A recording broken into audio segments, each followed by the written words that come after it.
The ADJ InnoSpot series set up unprecedented value and expectations in what we should be getting out of moving heads. However, as technology progresses, so does what becomes available for our budget. The FocusSpot series is the latest and greatest from ADJ, and the FocusSpot 3Z gives you an incredible value for a low price tag. Let's take a look.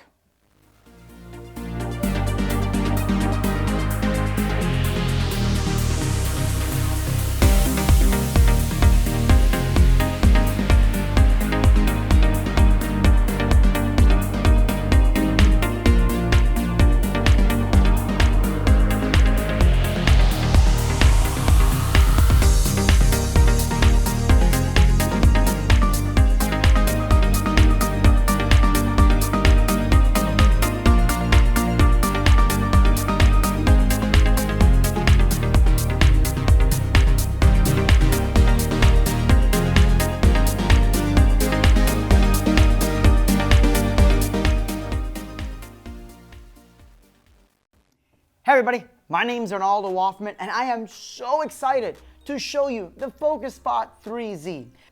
Now the first thing you may be asking is, Arnoldo, what took so long? And the honest answer is, well, one, I want to make sure that this is a good moving head, something that I'm going to use long term, so that I would recommend, hey, you should get this too.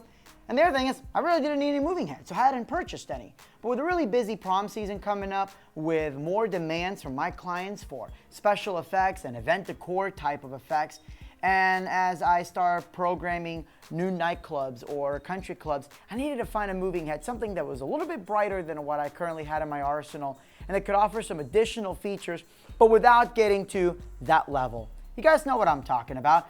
There are some moving heads that just may be out of our price range, or when we need to buy multiple of them, we need to make sure it's something that we can afford a mass quantity thereof. And the FocusSpot 3Z really offers that. You're getting a lot of features for a very low price. So first of all, let's take a look at the actual fixture itself. The FocusSpot 3Z looks very similar to the predecessors, the InnoSpot series, particularly the InnoSpot Pro. The FocusSpot is a little bit bigger, and we've got a few reasons for that. First of all, absolutely incredible optics. You're gonna love the bright, vivid colors that come out of the FocusSpot 3Z. But more importantly, it's all motorized. But now let's open it up and really see what this guy looks like in the inside. Or girl, I don't know, I don't judge. So you have this wonderful 12 to 18 degree zoom. And again, it's inside the moving head. There's nothing that you have to screw or unscrew. Easily controlled, of course, via DMX.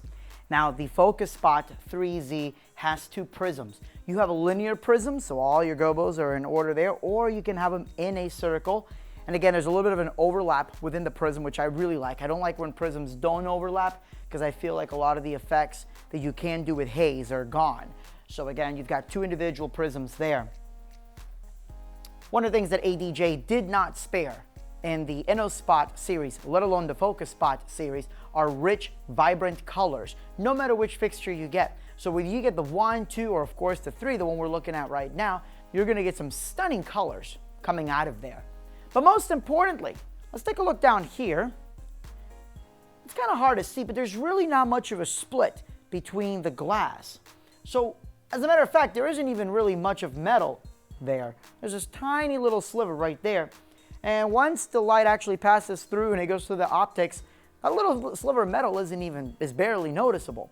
So what happens is when you have this really, when you want to get creative and you want to do color splits, you're going to be able to do that without that hideous gap. You've got two individual gobo wheels. So you've got these replaceable gobos, which do rotate, and they are indexable.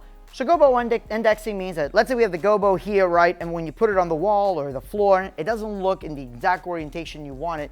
You can bring it just little by little, every little degree counts here, and you move it to exactly where it looks good.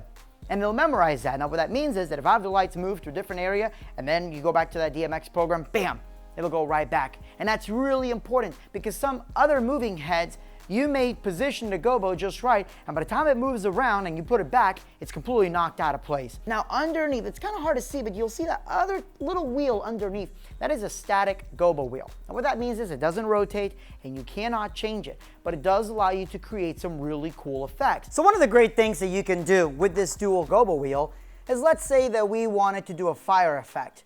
So I'm gonna go ahead and just select my red and orange. And you can see right there that there's almost no gap between that red and orange there, or even the orange and yellow. And you can choose specifically how much yellow and how much orange you want. Real quick, I gotta point this out. The lights are completely on in this building. I did not dim the lights. I know the room looks dimmer. That's because I had to turn the settings up on the camera so you could see how bright this light really is. For those of you that know a little bit about photography and videography, I'm shooting at only 250 ISO at an aperture of 5.6, which I don't think I need to tell you, that is insanely bright. As a matter of fact, there's a screenshot there so you can see that I'm not lying to you.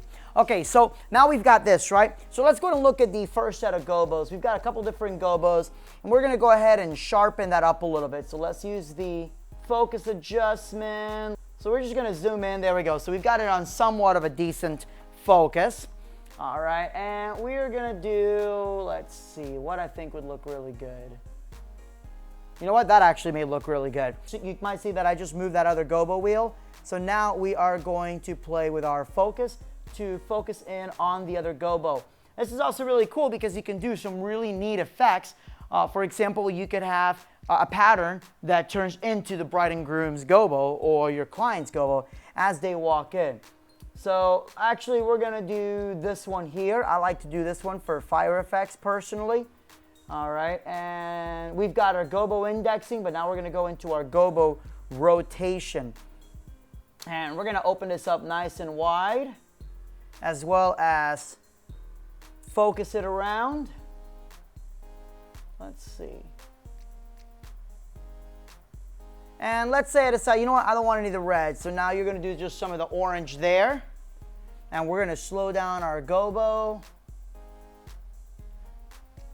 Change a little bit of the focus and the zoom. And there you go, you've got a real cool fire effect. But you know what, that's not really gonna do too much because you wanna cover a much wider area. And I totally get that. So let's go ahead and open up this wonderful prism. But you can also take this very same effect, and now we can choose a different gobo. So we're gonna do this one right here. And now we are gonna do, instead of a darker orange, we're gonna do a nice blue. And then we can blur this a little bit more.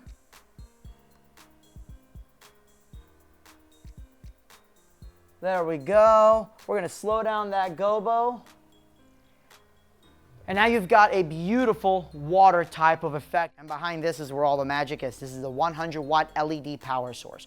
And I've said this before and I'll say it again. Watts don't matter, at least in this case, because watts are not a measurement of brightness. However, knowing how bright the InnoSpot is with only an 80 watt LED, and that's very low power draw for how bright that is, the FocusSpot 3Z with a 100 watt source and better optics, you know it's going to be insanely bright. You know, the FocusSpot 1 and the 2, which you're talking like a 30 and 70 watt LED, those things are bright, especially the little 30 watt LED version. Imagine what this 100 watt LED is going to do. Just very bright. It's going to cut through the densest of fog. It's going to cut through an entire building. You know, I've thrown this about 100, 200 feet away and I can still see the gobos out there. We've got our display, and you do have sound. You have the infrared, so if you want to use the Airstream IR, you can easily control it there. But of course, I prefer DMX. Now check this out. This is a nice little surprise. Of course, we've got our 3-pin DMX in and out. I'm really glad they did not choose 5-pin DMX because all my stuff is 3-pin DMX. I don't have to worry about cables, so I was very happy about that. But look at this. We've got PowerCon in and out. And in a more Pro Series moving head like this, I don't want to use IAC. I prefer using PowerCon, and I'm really glad that's what they did. Because a lot of their higher end fixtures that I use, for example, I use the Dots Matrix quite a bit. That one's PowerCon in and out. So it's nice that that will match as well. What I did is I just put on a simple gobo, no prism. Just did a gobo on a rotation, and I have the camera right in the middle. I did turn off the overhead lights, but I wanted you to notice that even with the thick fog, this is not haze. This is fog. I let the Fog Fury phase run for quite some time in a small 10 by 20 room. I'm waiting for the fire alarm to go off. And take a look at how thick, how beautiful and crisp these beams are. I want to point out that this is an LED fixture. So despite this being an LED fixture, and if you've not seen my video on LED versus the Platinum Series lamps, despite this being an LED fixture, look at these beams. These are gorgeous. Turning on the prism and the prism rotation and changing the gobos give you a very surreal experience. So whether you're using haze or you're not using haze, you're gonna find some really creative combos that you can do with the Focus Spot 3Z.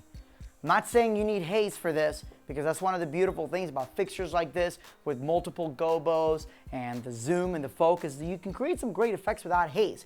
But when you have haze, you can create such a trippy effect that would normally require very expensive lighting or specialty lighting. We're able to do all this with moving heads. Changing up the gobo a little bit, but I'm gonna keep that prism on, and I just did a fast color change. Look at these beautiful colors. Guys, thank you so much for watching this video. Now make sure you click like, subscribe, hit the thumbs up or thumbs down. I don't care, but at least you watch, and that's what's important. But more importantly, leave a comment below. Tell me if you've seen this fixture firsthand, what you like about it, what maybe you'd like to see differently, or if you have some of the other Focus Spot series. More importantly, let me know if I'll see you at one of the upcoming trade shows. But in that, as always, thanks so much for watching. Have a great night, and God bless.